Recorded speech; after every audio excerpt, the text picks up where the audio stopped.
ભરૂચ નગર સેવા સદનના ward number 8 માં ભાજપના પ્રચાર દરમિયાન થયેલ ઘર્ષણના મામલામાં ઉમેદવાર ધનશ્રી ગોહિલે વિરોધ કરનારા સ્થાનિકો ન હોવા સાથે કેટલાક ગંભીર આક્ષેપ કર્યા છે। ભરૂચ શહેરના વોર્ડ નંબર 8 માં ભાજપની પ્રચાર રેલી દરમિયાન તણાવપૂર્ણ પરિસ્થિતિ સર્જાઈ હતી। રેલી દરમિયાન વિરોધ પ્રદર્શન અને ઝપાઝપીના દ્રશ્યો સામે આવ્યા હતા। રેલીમાં સામેલ ભાજપના ઉમેદવારો અને વિરોધ કરતા લોકો વચ્ચે અથડામણ થઈ હતી, જેના કારણે થોડીવાર માટે પરિસ્થિતિ તંગ બની ગઈ હતી। ઘટનાના કેટલાક વિડીયો અને ફોટો સોશિયલ મીડિયા પર વાયરલ થયા હતા। આ મામલે ભાજપના ઉમેદવાર ધનશ્રી ગોહિલે ગંભીર આક્ષેપો કરતા જણાવ્યું કે વિરોધ સ્થાનિકો નહોતા, પરંતુ અમદાવાદથી મહિલાઓને લાવીને વિરોધ કરાવવામાં આવ્યો હતો। તેમના કહેવા મુજબ કેટલાક ગુનેગાર તત્વો અને તડીપાર વ્યક્તિઓને પણ લાવવામાં આવ્યા હોવાની શંકા વ્યક્ત કરવામાં આવી છે। આ ઘટનાને લઈને ભાજપ તરફથી પોલીસમાં તપાસની માંગ કરવામાં આવી છે। આ ઘટનાના કારણે સ્થાનિક રાજકીય માહોલ ગરમાયો છે। હમણાં અમને જાણવા મળ્યું છે કે જે મહિલાઓએ ત્યાં આગળ અમારી પર હુમલો કર્યો એ મહિલાઓ ત્યાંની સ્થાનિક નથી, એ ક્યાંક અમદાવાદ બાજુની છે અને એના પર ગંભીર પ્રકારના ગુનાઓ પણ છે।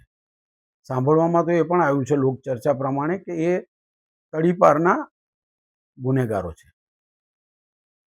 એટલે આવું જે ભારતીય જનતા પાર્ટીને વોટમાં હરાવી નથી શકતા એ લોકોએ આ સુનિયોજિત પ્રકારનું કાવતરું કરી અને ભારતીય જનતા પાર્ટીને બદનામી કેવી રીતે મળે અને બદનામ કેવી રીતે થાય જેથી એને મળતા વોટોમાં ભંગાણ પડે, આ પ્રકારનું દુષ્કૃત્ય કર્યું છે।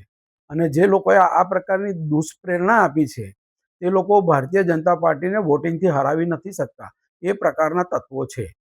એટલે મારી આપને એ જ અરજ છે કે એ લોકો ત્યાંના સ્થાનિક નહોતી એ મહિલાઓ, અને ત્યાં સ્થાનિક ન હોવાને કારણે ત્યાં ભાડુઆત રહે છે અને જે સરકારી જમીન પર આ બધા જે ઝૂંપડપટ્ટી આવેલી છે ત્યાં આગળ આ તડીપારના જો ગુનેગારો રહેતા હોય તો મારી પોલીસને પણ અપીલ છે કે આ પ્રકારની તપાસ કરવામાં આવે અને આવા જે શાંતિ ડોળવાનું કામ કરે છે તે લોકો પર કાયદેસરના પગલાં ભરવામાં આવે।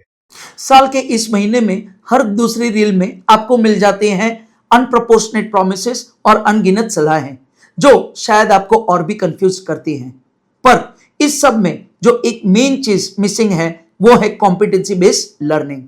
यस पेरेंट्स, गुजरात बोर्ड हो या सीबीएसई, अब यही रास्ता है स्कोर करने का। पर क्या आपके बच्चों के टीचर्स इस चैलेंज के लिए तैयार हैं? लर्निंग सेंटर में हम तैयार हैं।